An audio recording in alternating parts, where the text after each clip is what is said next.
Hello. Hi.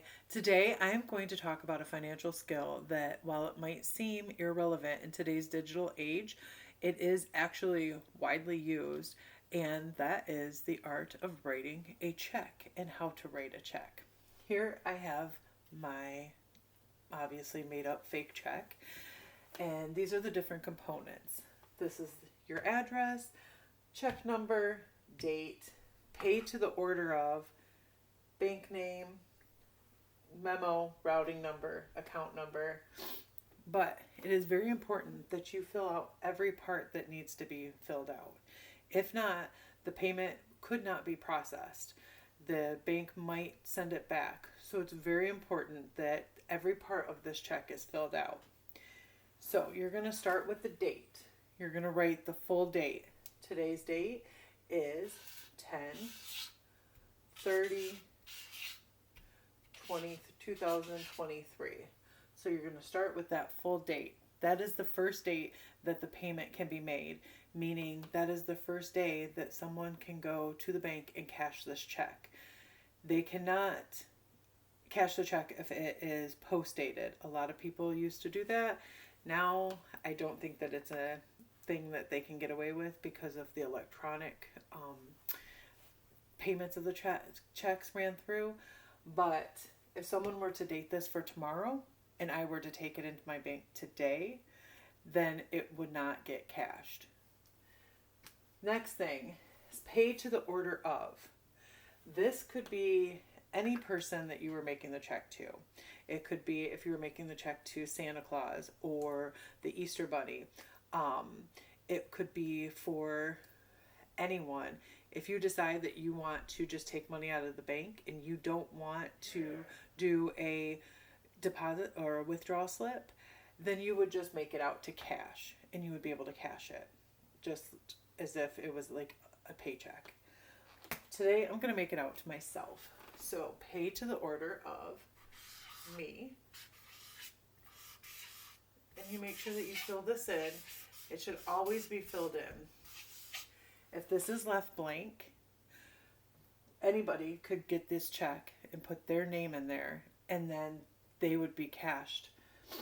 They would be able to cash it. So today I'm going to pay myself $110. I'm going to make sure that I write 110 in this box in numericals. 110. That is just showing numerically how much I am going to write the check for and be able to let the person cash it. Here, it's very, very important that you fill it out here. This is the line that the banks go by. So you are going to write the check out for 100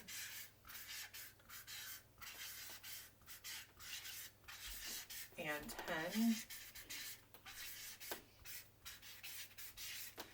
and then since most of the time it's always printed dollars on the actual check, you don't have to write out dollars, but you do want to make a line all the way to the end.